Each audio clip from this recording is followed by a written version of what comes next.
Okay, hello everybody. Welcome to Green Vibes podcast. So, Erica, how are you? Good, Angel. Yeah, me good. So today we have here some special guests as usual, right? So every time we try to bring some new information about environment, sustainability, what happened in the world with all the problems that we have, right, Erica? Every time that you see government, people's pollution, everything, right? Climate change. And we always try to bring some guests here that can contribute with all the information for you guys. So today we have such a very special guest. Her name is Tzeporah Berman.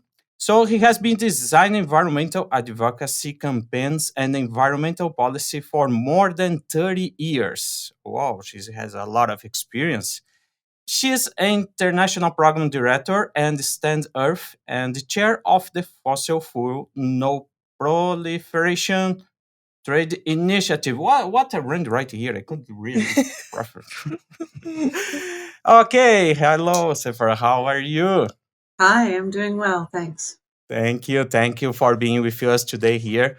And yeah, for us to start, I just first question for you, Sephora. It's what's in your pulled you towards environmental activism? So basically about all your years that you work with environmental, right? And what's your bullet? I first started working on environmental issues when I was very young in university, and if I think back to what started it all, it was probably a little bit of fear. I took a trip to Europe when I was, I don't know, maybe it was after first year university and in the summer. And that was a long time ago, 1989, and it was one of the summers where air pollution in Europe was so bad that people were like, I can remember being in Athens, and it was kind of a defining moment for me. And I had come to Athens with the love of art history, and I wanted to see the Acropolis, and and it was before a lot of the rules that are now in place around how many cars can travel in the city at a time, etc. And the air pollution was so bad when I got back to my hostel, I was like coughing up black stuff. And I remember like standing in front of the mirror and doing this, pulling my finger down my face and leaving a white stripe. And I'm from Canada, like I'd never seen this kind of pollution before. And I remember turning to my sister and saying, let's go somewhere else. Like we had a let's go Eurorail pass, let's go somewhere in nature. And so we picked a place randomly and we went to the Harz Mountains in Germany to go hiking. What I didn't know is a lot of the forests there are dead completely and have been left standing as a testimony to what industrial civilization can do because of acid rain. So we ended up going from this really polluted place where we were feeling sick to this dead forest and hiking through this dead forest for a day. Which you didn't know, right? You try to find some place not beautiful, pollution, right? and Beautiful place, exactly. And there's like no birds and no leaves, and it's just standing dead trees, and it was super creepy. And have you done before? I hadn't been there before. Okay, and so at the end of that trip, I was just like, no. And so I got home to Canada, and I was so thankful for what we have. And I kind of, it was like I talk about in one of my books, like there's a moment of reckoning where your eyes there's a new lens in front of your eyes. And for me, that new lens was around environmental issues. That trip really opened my mind. And then I started trying to understand, well, how are we doing in Canada? And that's when I found out about the clear-cut logging of, 1,000-year-old trees on the West Coast in the temperate rainforest. And that was the beginning of my journey. I really, I went to the temperate rainforest. I went to the West Coast of BC, and that's where I now live. And I was pretty horrified to find out we were logging like 1,000-year-old trees, 300-foot tall, ancient giants, and making like toilet paper and newspapers out of them. And that was the first issue that like really hit my heart and that I started getting involved with. And now it's 30 years later and I haven't stopped. That's good. That's awesome. So you're gonna talk a little bit.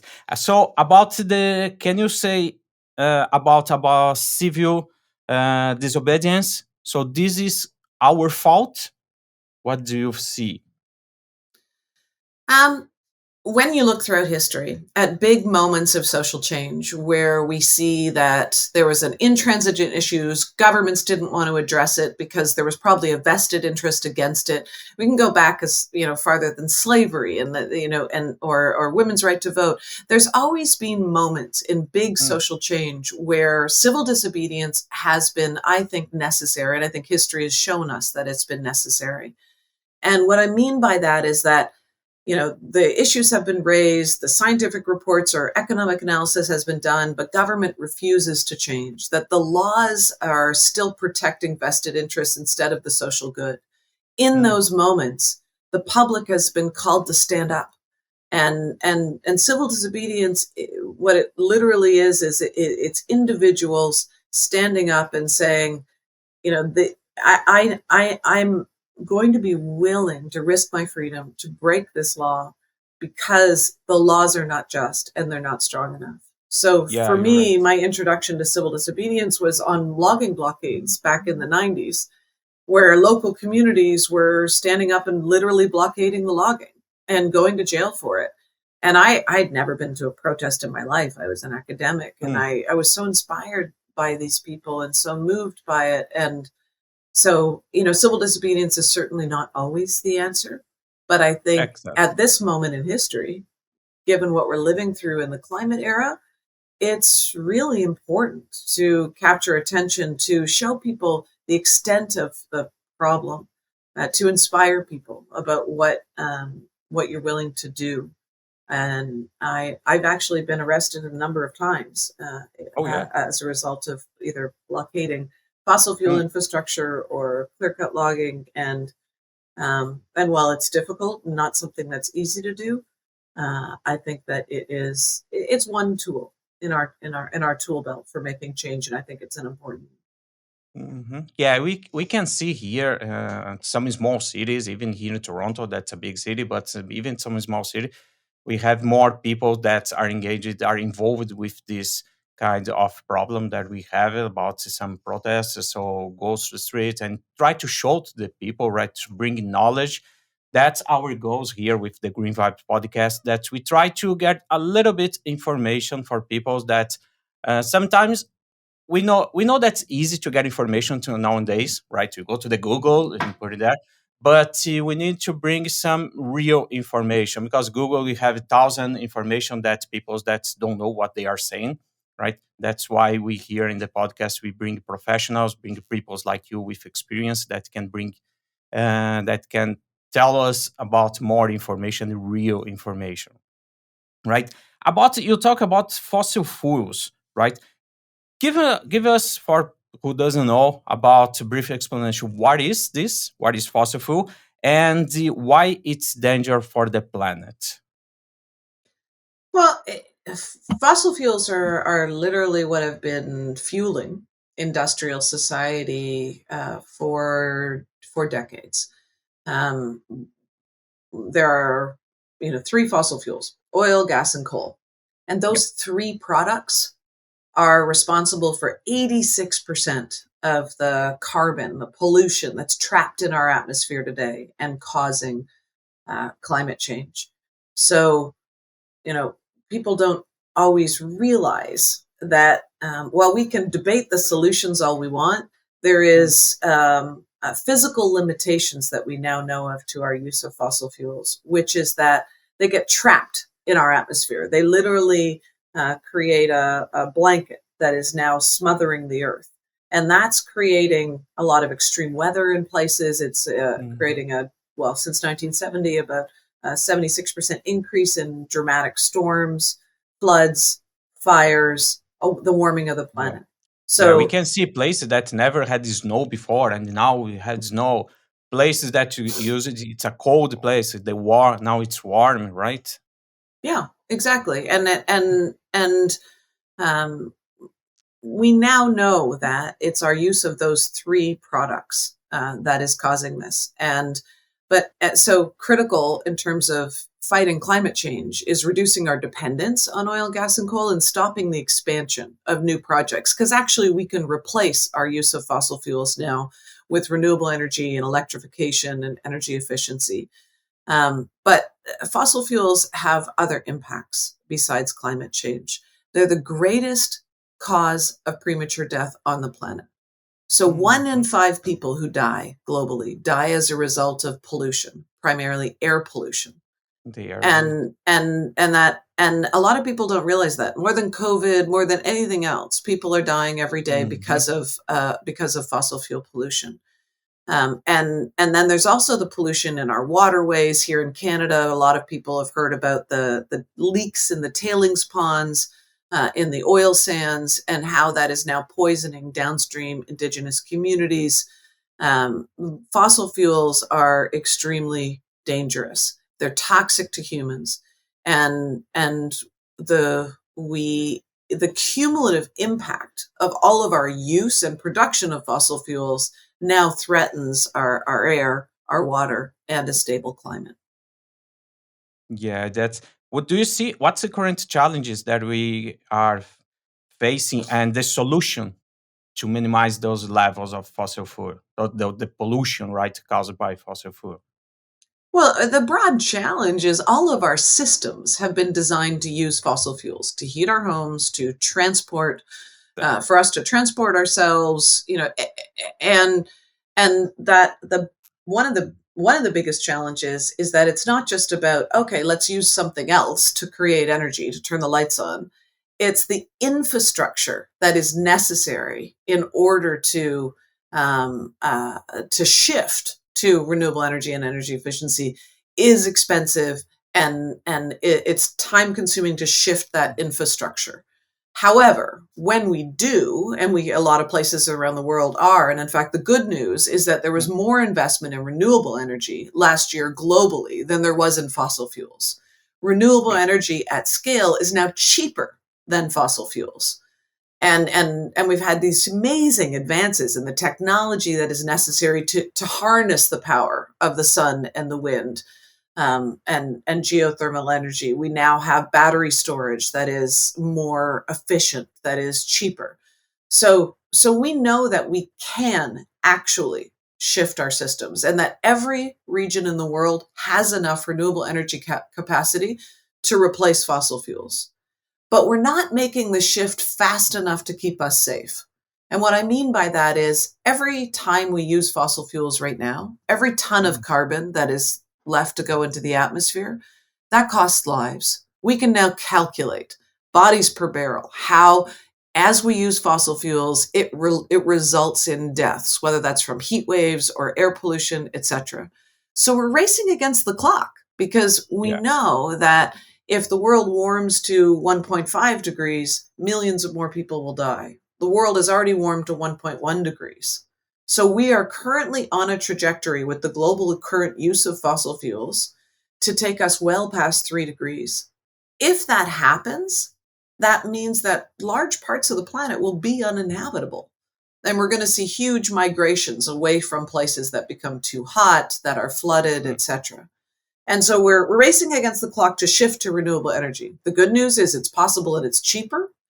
The bad news is that those who stand to continually benefit from the use of fossil fuels, the big oil and gas companies, well, they're making record profits, billions of dollars every day. And they want to hold on to those profits. So the academic research and the data is now showing that those big oil companies have been lobbying and spending billions of dollars to lobby to hold back climate policy that would help shift us to renewable energy. They have been funding research that casts doubt on the science of climate for decades, even though their own internal research, which they hid, showed them that fossil fuels was causing climate change and we needed to move from fossil fuels. And our governments are all, many of them, still supporting the fossil fuel industry, because even though every country like Canada knows we're going to use less fossil fuels in the future as we transition to renewable economy, they all want to be the last barrel sold. You see it all the time. Canada, well, the world will use less, but it should be ours. That's the same thing Norway says. That's the same thing the UK says. So we're in this position right now globally where everybody knows we have to use less and we will use less. but everybody wants it to be their oil that's sold. So we're overproducing. So the United Nations has produced a report with Stockholm Environment Institute called the Production Gap Report. That report shows us that we're on track right now to produce 110% more oil, gas, and coal than can ever be used on the surface of the planet. We can't burn it because if we do, it will burn us. That if we already have enough fossil fuels under development to take the world past 2 degrees. So anytime we hear about a new project, it's the Bay du Nord off the east coast of Canada or LNG in British Columbia, any new project that's approved is drilling for oil or fracking for gas. And that product is, if burned, will take us past 2 degrees because we already have enough. So it's kind of crazy that we're spending trillions of dollars and the world's political, financial, intellectual capital to dig up stuff that we actually can't use if we want a safe planet. So we And they need to continue shift all building that. more, right? Yeah, we need to shift all that money and that political capital towards building the cleaner, safer energy systems. But we're pushing against these energy incumbents, these big, powerful companies that honestly have had all the power for the last 50 years. And they're making the majority of the money and they don't want to let it go. Yeah, and about this no renewable resource, let's talk a little bit more about this. We know that's a kind of solution, right? And not tell you that's the real solution, but what we have now available with no renewable solution, and how do you see that this we can increase more? We can start to going through this. It's actually easier than a lot of people think. And if you look around the world in the past year, you see these dramatic changes in the use of fossil fuels and the use of renewable energy, often Mm, because of one policy. So we're kind of hardwired to think that A, it's our fault because we still drive a car, or, yeah, and and um, maybe the solution is electric car, right? yeah, and That's so more. you got to save up for an electric car. You got to save up to put solar panels on your house, and Hmm. people feel kind of guilty, and so they turn But away from the issue. But we don't need better lifestyles. We need better laws. So when a country puts in place a law, like a zero emission vehicle law, like Canada has done, and yeah, actually 90 other countries have done. So what does that law do? It bans the fossil fuel car by 2040, or in some cases 2035, or even 2030. So what does that do? It provides certainty to the automobile industry that they have to stop producing fossil fuel cars. And that's why we've seen this dramatic shift in electrification mm, and of transport over the last couple of years, because those laws provide certainty. Then the companies start making more electric cars. Electric cars become cheaper, more people start buying yeah. them, and that shifts the whole industry. So the great news is we're starting to see that now. We're starting to see a dramatic uptake in electric cars and a reduction in the in emissions from transportation. Europe, just the last year, a 50% increase in heat pumps. Heat pumps is an old Mm, technology. It just yeah. basically means that you more efficiently use electricity to heat your house, and you don't have to have gas heating your house anymore. Well, the Ukraine war really made Europeans realize how vulnerable they are to gas from oligarchs, from dictators, and they like Russia. And so governments changed their policies. They made it easier for people to buy heat pumps, and necessary because they were going to have to laws to zero emission building laws to get their Mhm. buildings off gas. And so we've now seen a 50% increase in heat pumps in many countries in Europe. So if we have the right laws, the technology is already sitting there waiting, it can really go fast. And that's honestly what gives me hope. Social change isn't linear. It happens Yeah. at tipping point moments. And right now we have the finances, we have the technology. We just need the political will to put in place those laws so that we can change our systems quickly. And in your opinion, for the we heard a lot about the electrical car, about the batteries, right? That's not safe after disposable. Do you think? What do you think about these batteries? It's really not safe after because they said that the quantity that they are producing about batteries, where they are going to dispose of all of these batteries after not used anymore. So Yeah. it's a So there is nothing that doesn't have an impact. So yes, Except moving to everything. electric cars will have Mhm. an impact. There's the mining, there's the batteries, etc. But so we have to weigh the impact with a fossil fuel car. With a fossil Perfect. fuel car, you still have the impacts of mining and development of the actual car, but then for its lifetime, you also have the fossil fuels that have to be dug up, that have to be transported, and then are burned every day in that car.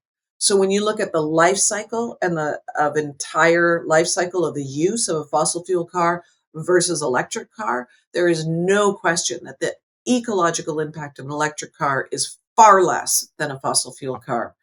But that doesn't Mhm. mean we don't have to put systems in place to make sure that when we're mining for those chemicals, we're not mining in the most Excellent. biodiverse regions of the world. To make sure that when disposal happens, we're not just throwing stuff out, but we're Mhm. using it. We're taking it apart and mining what's already above ground to use it again. And Mhm. that's called circular economy, and we need laws in place in order to make that happen, because we have so much metal already above ground in the earth. We have so many of these different chemicals and minerals that we need to be using them instead of just throwing everything out as soon as we're done with it and then mining for more. Yeah, I think that is a misinformation from the government about this point because we always heard about the government say that's a perfect, that's beautiful, no pollution, green card, everything, but they never tell us what happened with this before, right? After they are not used, as you said, if they have a plans already with what to do, the safe disposal about the battery, right? But we never see about the government tell about this what happened after this use, just that the electrical car is the best way, the best solution for now. I think that the government is miss of this part of information for us. Yeah, out of sight, out of mind. They don't Yeah, want to they don't want to talk about it if they don't have a plan for it. yeah, that this is the thing, you're just talking, they don't have a plan, right? It's beautiful when they put some projects, the new projects, it's amazing, that's electrical car, that's no pollution. Yep. On the most of the people's mind is this is the best thing to do, I'm gonna buy electrical car, right? We have incentive for the government, they we know that's not pollution, perfect, but in 10, 20, 30 years what happened with this, right? If we just put it, we want to reduce all the car, the regular car for the electrical car in a couple years, right? In 10 years, 20 years, we never know. But after this, what are you going to do with all these batteries, all this garbage that we're going to put in the environment, right? So I Yeah, think that, we have to have the right laws in place to make sure that it's, that we're using those resources. We also have to mhm, make sure that we're designing cities so that people can move about without cars. We have to make sure that we're exactly. investing in public transportation. I've always thought, Yes. having lived in Europe a little bit, it's absolutely crazy to come home to Canada and realize you can't take a fast train anywhere. Yeah. That you have to That's have a perfect. car Yeah. often to get places, especially in British Columbia now that there's, and many places in Canada in the far north where the bus service has been cut. You actually can't get places unless you have a car. And that's crazy. We need to invest in public transportation. It's more efficient. We need to make sure it's accessible to people, as well as changing our laws around cars and heavy duty vehicles. Yeah, we see this in our city. Mhm. We live not in Toronto. We live a city in the Richmond Hill. It's around 30 minutes, 20 minutes from Toronto. And we have a train just Mm. very close by our home, right? And weekends, the train not running. They are stopped. Just work Mondays to Friday, right? And the rush hours, morning, during the day, there is no train, and afternoon. So during the weekends that we are off of job, we want to go to the city, right, to do something. I need to drive. There is no other way unless drive. Yeah, I had at to least you take. have a train during the week. Most places don't. It's crazy. We need to do heavy Yeah, investment in Canada into public transportation, and transportation that's electrified, and that will give people, options. The laws that we need to put in place, we know what they are, the policies and regulations, and if we do that, then people's lives are cleaner and safer and easier. This isn't about giving up everything. It's not, some people, the fossil fuel industry likes to say, oh, they want us all to go back to living in cabins and shivering in the Yeah. dark. In the That's cave, right? absolutely absurd. Look at so many countries, Denmark, even Norway, who have dramatically reduced their greenhouse gas emissions, and people's lifestyle is better. People Yeah. it's also cheaper. The industry likes to fearmonger about how it's going to be more expensive if we take away fossil fuels, and people are going to have scarcity and we won't have enough energy. You know what? The sun and the wind, once you get the infrastructure in there, it's free, and it doesn't blow up. The fact is that if you have renewable energy systems, more energy efficiency, more investment in public transportation, then people save money. It Yeah. becomes cheaper because you have to buy less energy. And Mhm. and so and renewable energy is actually cheaper at scale than oil, gas, and coal. So those it's hard to make change. And I think the industry is kind of fear mongering on people's fear of change. But actually, when you study the places that are already putting in place the right policies to reduce pollution and to increase renewable energy, um, people have a cleaner and safer life, but they also have a cheaper life. They have more money left over for Yeah. the things that matter. Yeah, you mentioned something that's very important is change. Everybody's afraid of change. Sometimes it's comfortable, right? To just go to your garage, take your car, go drive back to inside your garage. You are inside the home, right? Cannot walk a little bit to just to get the bus, the train, right? So people's like it's a comfortable life today. But for me, it's very stressful. We have two big highways here, 401 and 404. For you to drive 10 minutes, that should be 10 minutes, take 1 hour and a half in the rush hours. So it's very stressful. If you have a public transport that can, it's easy, very easy to for us, for sure. For me, right? I prefer public transport. So there is no Then you can other way. actually sit and read a book or do some Right? work Yeah. or whatever you want to do instead of having Whatever you to want to sit there, do. yeah. Exactly. You can read a book, listen to music, do something, right? You can put that time because you are driving. It's a waste time. You're driving. You cannot use your cell phone. You cannot read. You cannot do anything in the while you are driving. So as you said, it's a quality of life. But look, If this is changing, but it's what's important here is that our governments are not going to put in place these big systems change and these policies unless we demand it. And so yeah, people often, think of themselves as consumers. Oh, I'm going to stop buying plastic straws. yeah, I'm going to save up for an yeah, electric car, and that's what I need to do to fight climate change. Lifestyle changes are good. You should do everything you can, especially because children learn what they live, and we need to show our kids that we can have sustainable lifestyles. But more importantly, you need to call your MLA, your elected member of parliament, your MP. You need to write to them or join an yeah. environmental organization's campaign and Mhm. sign their petitions because and in Toronto you have so many great organizations. Environmental Defense Canada doing amazing work. The Yeah. Stand.earth, the organization that I help to run nationally, and here on the West Coast, there's Sierra Club. There's all these organizations that are trying to figure out the issues, trying to identify what laws need to be passed, and then creating campaigns that you can join and sign up to. That's actually critical, and to donate to if you have the money, because the fossil fuel industry, it's a concentrated power. They're Yeah. lobbying, and we have the numbers now, literally multiple times a day, our elected officials to get them to hold back those laws and to Mhm. continue to support fossil fuels.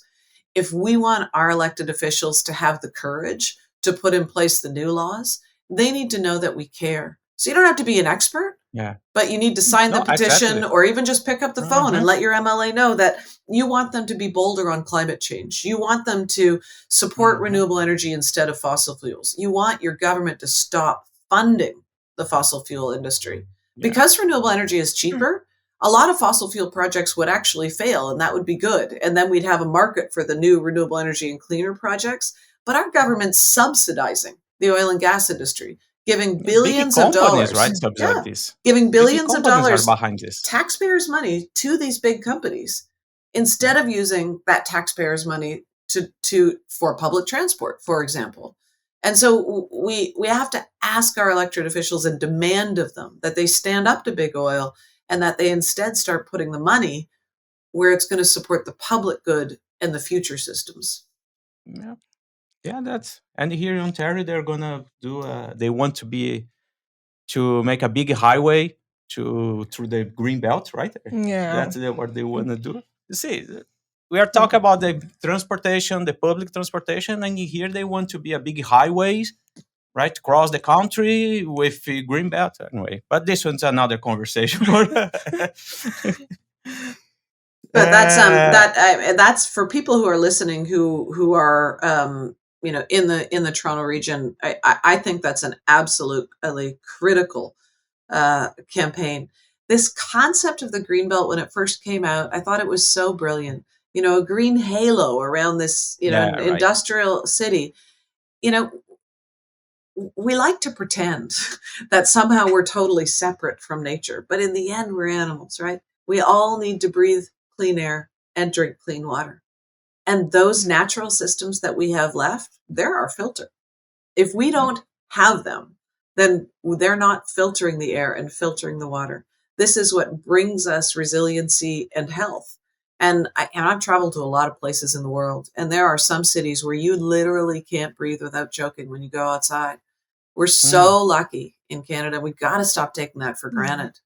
There's a great Greenbelt campaign, Hands Off the Greenbelt, that Environmental Defense is running, and I encourage people to go check that out and take action, because um, it's just crazy that we already have an established protected areas network that the government invested in it, and now they're going to roll it back and just let more extraction yeah, and development happen in it.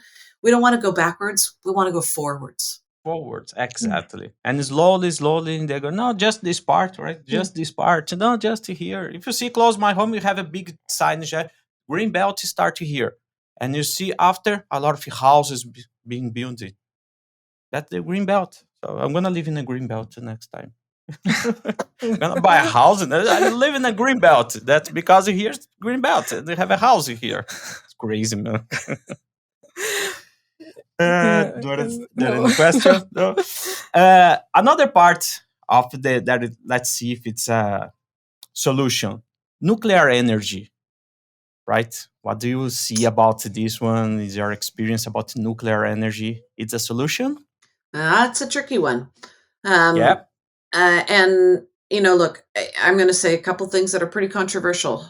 As an environmentalist, a lot of people are very concerned, and rightfully so, by renewable energy because of the potential for disasters, because of the use of finite resources, because of the disposal of nuclear waste. All huge issues, and they're right. Ultimately, renewable energy at scale is going to be cleaner and safer. But here's the thing: the moment that we're living in requires us to prioritize how much carbon pollution is entering our atmosphere, because that's the one metric that is going to change all life on Earth if we don't get a handle on it. We need to reduce the amount of carbon going into the atmosphere. So if we take Mm, existing nuclear facilities right now, like Germany did, and take them offline, and we don't yet have renewable infrastructure in place, then that will result in more oil and gas being used. And we can't afford mhm. that. So I don't think we should be building new nuclear infrastructure. And the reason I say that is because of all those concerns about it, and because the fact is that nuclear energy is extremely expensive to build, and it takes a really long time to come online. So Yeah. every jurisdiction that I've studied, if you look at the potential for renewable energy and energy efficiency in place instead of nuclear energy, renewable energy is going to be faster, it's going to be cheaper, and it's going to be safer. Yeah.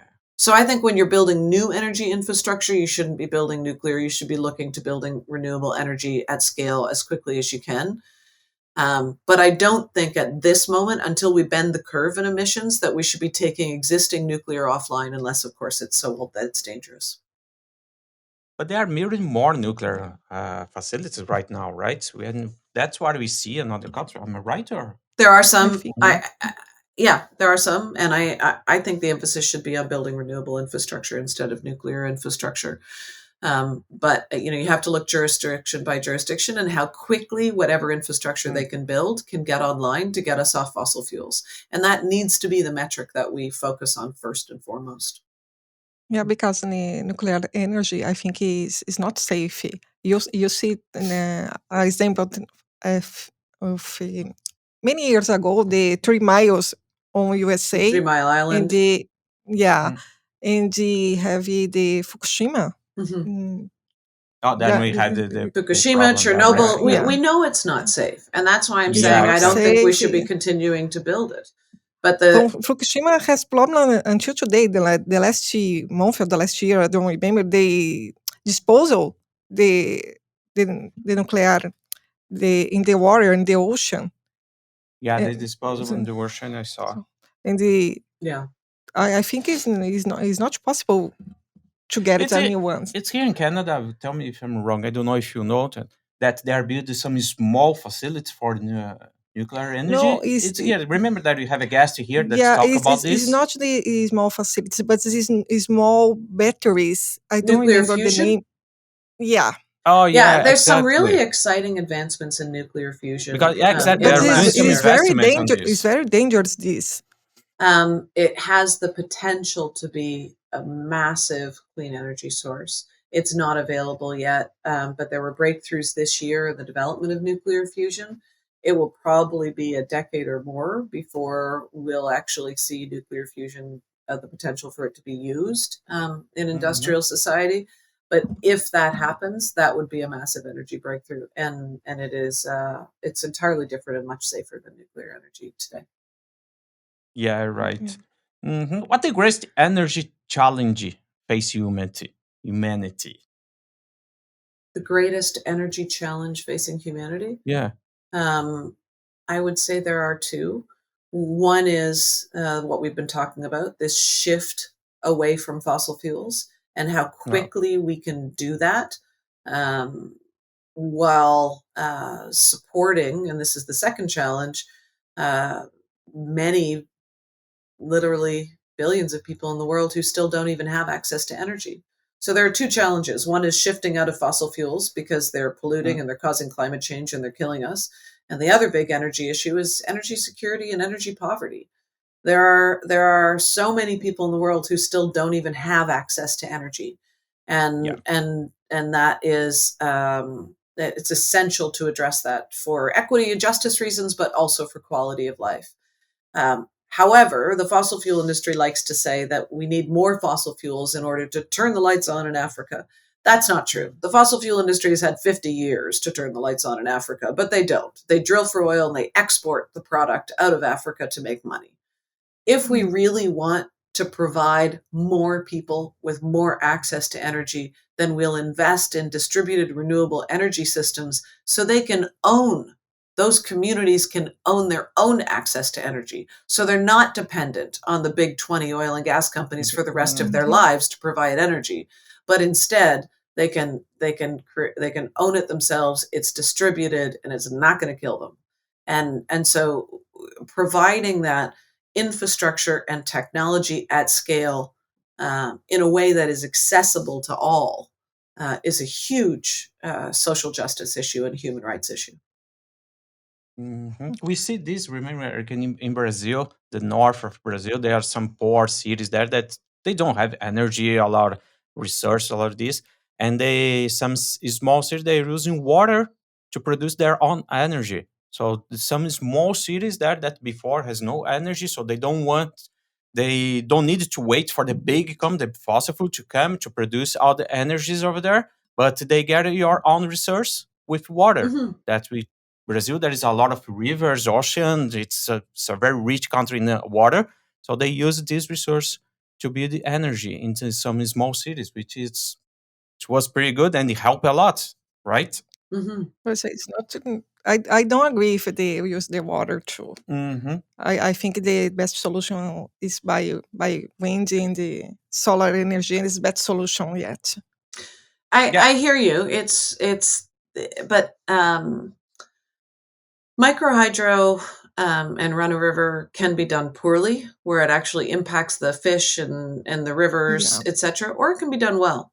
And there are lots Mm. of examples of it being done well, as well as tidal energy, which is using the power of the oceans and the water to create energy. I obviously, like many people, have huge concerns about big dams, new big hydro dams, because of the flooding and dislocation that they create. But there is a lot of potential in small scale hydro and micro hydro that can be done well, and that makes energy Mm. more accessible, especially to remote communities. Okay, good to know. You should learn it. See? Well, let me give you an No, that's good. example. There was a lot of concern about run-of-river hydro in British Columbia. There has been a lot of concern. And part of it, I think, is that the planning that is necessary to choose which places are going to be safe for microhydro, which places are should be protected and shouldn't have it, Mm. hadn't been done. And so they're just opening up, oh, anyone can propose a run-of-river project. Well, if that area already has previous roads from logging, for example, then that's a good place because you don't have to destroy forests to put in your run-of-river project. Mhm. If that area is putting the turbine, for example, at the glacial level where the water is just melting and coming down towards the rivers, so the turbine turns up there and Yeah. then produces power, but then the water goes down into the rivers naturally, and it doesn't change the water flow or the temperature, so it doesn't affect the fish. That's a great use of nature. The water that is coming off the glaciers, and we're producing power, but we're actually not impacting the rivers. If the run-of-river is actually, the turbines are actually put in the rivers in a way where that changes the temperature of the water, changes the flow of the water, and therefore affects fish populations, well, obviously, that's a huge mistake. And that's what I mean by Yeah. saying it can be done well, or it can be done wrong. Okay, good. Okay. And the earthy resources, what should happen next? Earth's resources? Well, we touched Yeah. on it a little bit in this conversation. First of all, there are a number of resources which are finite. And what that means is that these are like fossil fuels. They could run out. They will run out. In fact, we have more fossil fuels than we need. 90% of the identified reserves of fossil fuels actually have to stay in the ground, and we have to not use them, or it will take us past 2 degrees to a primarily unlivable planet. So it's not actually a scarcity issue, but at this point. But the fact is, there are defined amounts of some resources, metals, fossil fuels, etc. And so, especially with those resources that cause huge ecological damage to mine them, drill them, frack them, and get them out of the earth, we should be looking at what we already have as resources. There will come a time, and there already is in some places, where we're literally going into garbage dumps to do mining. We have above the surface of the earth everything that we need. And we have, over the last really 50 years, developed a very disposable culture where instead of fixing things, we throw them out and get new ones. Well, those things that we've thrown out hold the metals and the minerals that we need. And so we have to start thinking about the products that we currently have and what we've thrown away and is above the surface of the earth as our resources. And that's what I meant when I talked about the circular economy. We and there are some companies now that are doing it, which is amazing. There's an amazing company called TerraCycles, one of the first companies who started doing this. They started Mm. producing shower curtains from plastic bags, planters from old yogurt cups, and on and on and on. They have this entire line of products, and they've never had to buy any of the ingredients that go into the production of their products because Mhm. they just get it from recycling or from garbage, and they actually employ people to often people who are in shelters, homeless shelters, etc., in inner cities to collect garbage, bring it to their facilities, and they turn it into beautiful new products. Yeah, it's a big research. They're good. In your view, is the world doing enough on climate change? Explain. Is who doing enough? On climate change, Oh, you mean Yeah, is it's the the world war. doing enough? the Yeah, world. I Um, don't think so. not not only in my opinion, but in Yeah. the opinion of our governments who have signed off on the Intergovernmental Panel on Climate Change report that just came out. This is a report that is a result of over 6,000 scientists from over 200 countries analyzing where we're at. The bottom line, we have yet to what's referred to as bend the curve on emissions. What does that really mean? It means pollution today continues to go up, even though the science is clearly telling us that we need to reduce, we need to stop expanding, and we need to decline pollution quickly. So quickly that we have to get to about 50% of our current emissions by 2030 and close to 100% of our current emissions by 2050, or the world is on track to far exceed our goal of only allowing 1.5 degree warming. And so, no, we're not on track. However, there are some signs of hope. There's dramatic investment now in renewables, more investment in renewables than in fossil fuels. And in fact, last year, more energy, new energy production came from renewable energy around the earth than it did from fossil fuels. So we're starting to see that shift towards the good stuff. We haven't stopped expanding fossil fuel production or emissions yet. And that's the hardest thing, and that's the most important thing. That's why we have to tell our governments no new fossil fuels, stop approving projects, and start to bend the curve. As I mentioned before, we have huge breakthroughs in technology and price, so that's really good. The solutions are cheaper and they're available now. But again, we need the political will to address climate change. There's two big issues around addressing climate change. One is climate mitigation, and that means how do we reduce and stop the pollution? But the other issue is climate adaptation, because what we have to face is that we currently live in the climate era now. We live in a world that is changing every day as a result of climate change. Yeah. Why? Because, as I mentioned, that when that carbon gets trapped in the atmosphere, it causes climate change. Right now, we have probably about 418 parts per million of carbon trapped in the atmosphere around the Earth. Probably when we were born, it was somewhere in the early 300s. So we need to get back down to 350. So we not only need to reduce pollution, we have to figure out, and we're starting to do this, how to suck it out of the air by protecting more forests, by doing direct air capture, and get us back down to a level where the world is not warming. The world has warmed now 1.1 degree. Doesn't sound like much, 1.1 degree. Yeah. That 1.1 degree has meant that millions of people have lost their homes. Hundreds of thousands of people have died. And we're now experiencing such strange weather, floods in Toronto and heat domes in British Columbia and cyclones, more cyclones in the South Pacific. It's constant now, and that's only 1.1 degrees.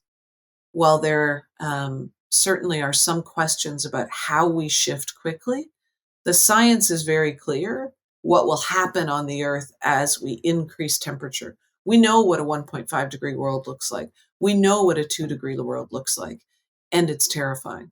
And that's why we have to shift quickly.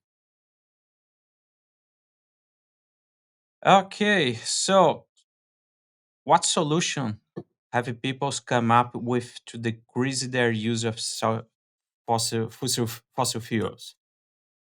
So what's the solution? Have people come up with to decrease their use of fossil fuels? Let's talk about peoples, right? So Sure. the general people. I think one of the great things, but also one of the depressing things, is that individuals are taking action across this country and around the world. They're marching in the streets. They're reducing their meat consumption. They are walking to work, biking to work, buying electric cars. Like individuals are trying. And all of that can get wiped out by one government decision to build another LNG project, support more fracking or do oil drilling.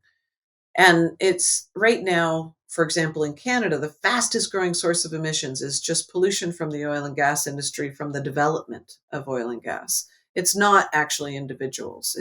And so, in my mind, the most important actions that individuals can take is in engaging in the political process. We need to stop thinking about ourselves just as consumers and start thinking of ourselves as citizens. The politicians, they work for us.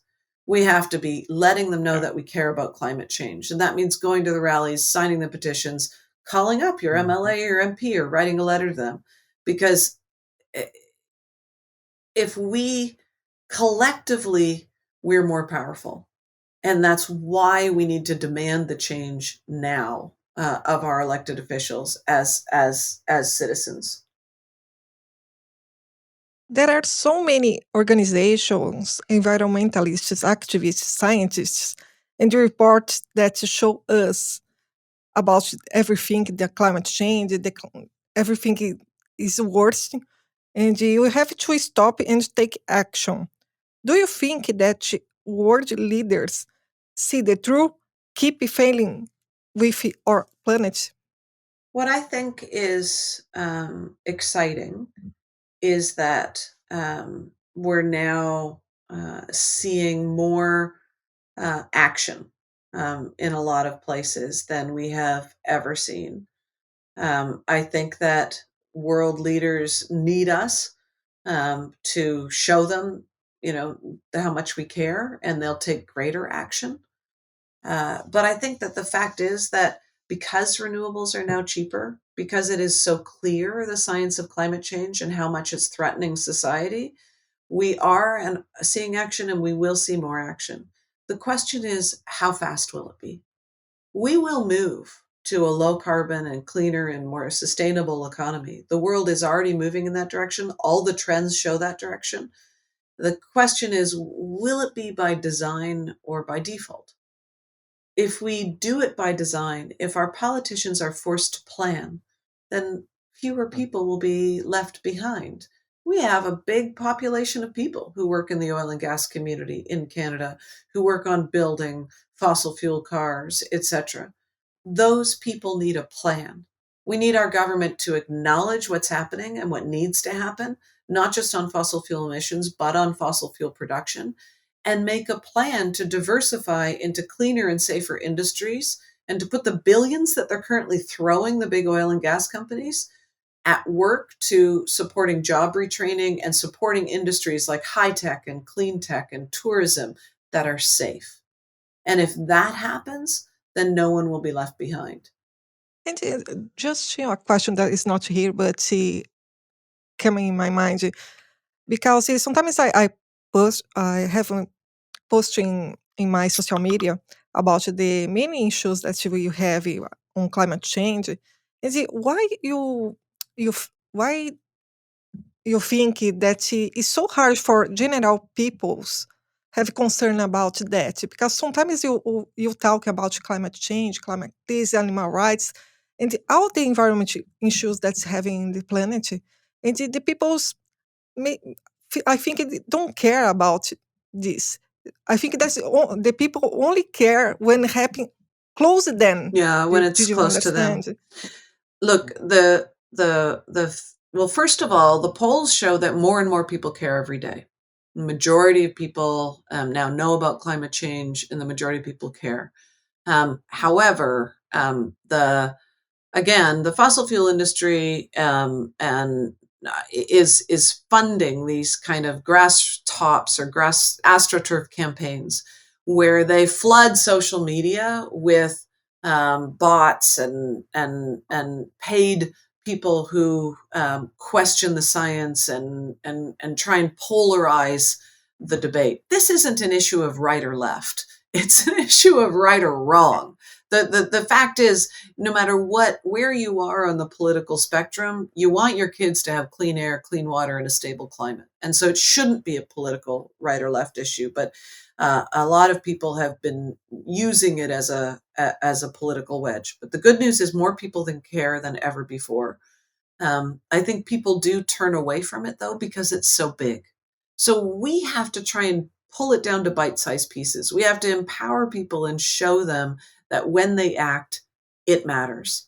And I also think we made a mistake in the past in divorcing the policy of climate change and the issue of climate change from things that people could wrap their heads around.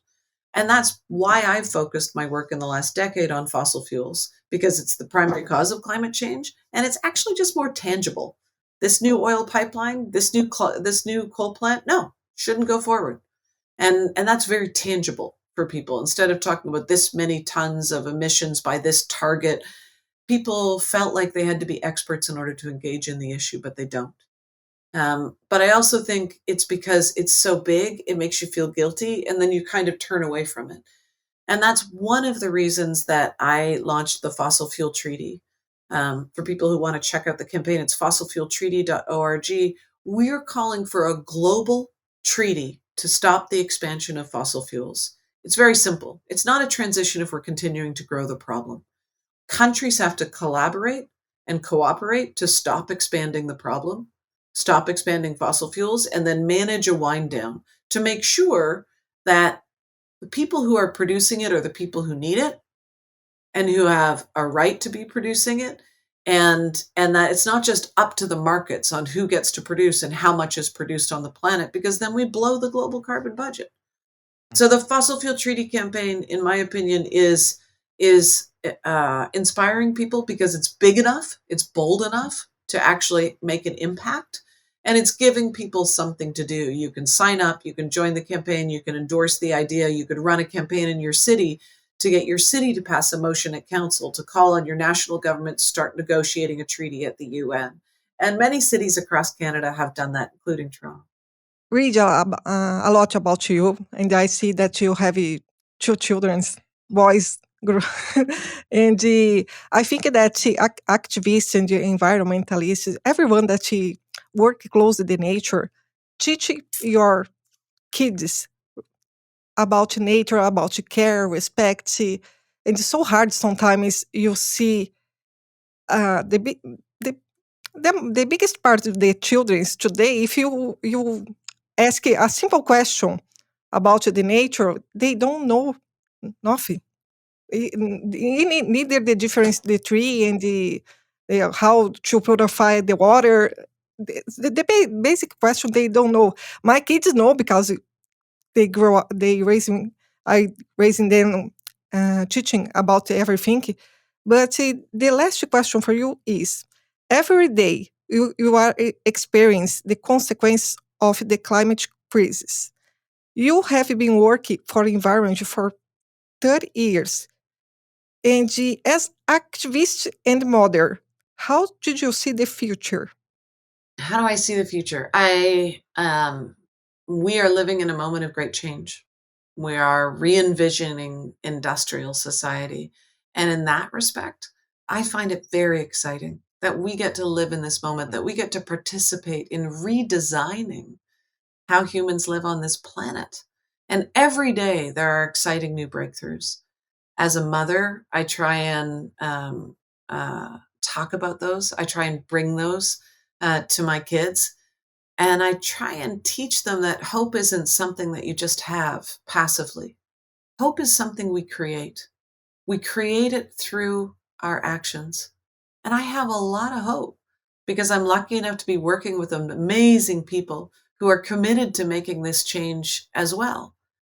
I know that we have the capacity to re-envision the world. We've already done it in my lifetime.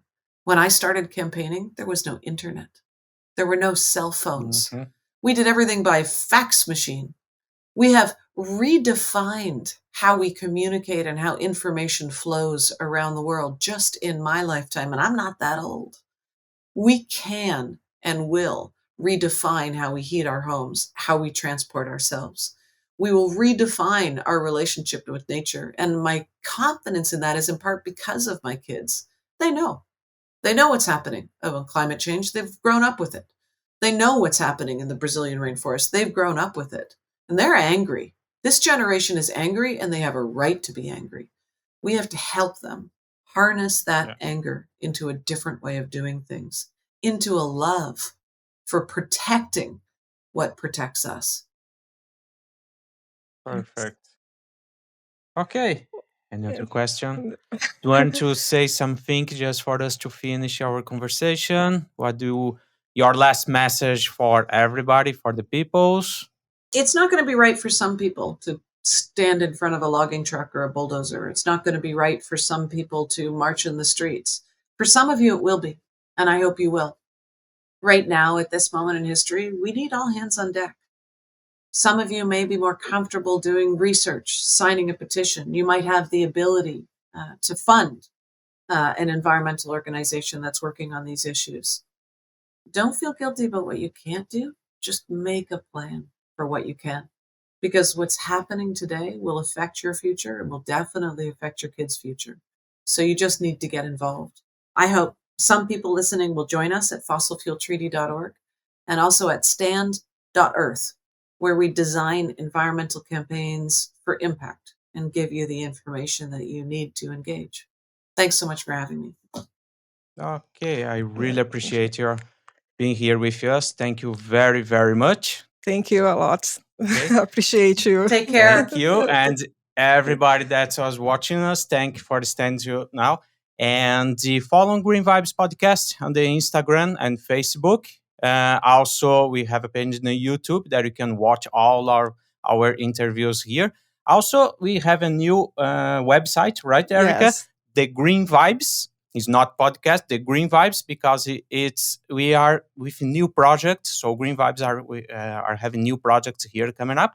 So just check it out, thegreenvibes.ca, and keep updates with all of the news. Okay. Thank you, everybody. Thank you. Thank you. See you. Bye. See you. Bye. Thanks.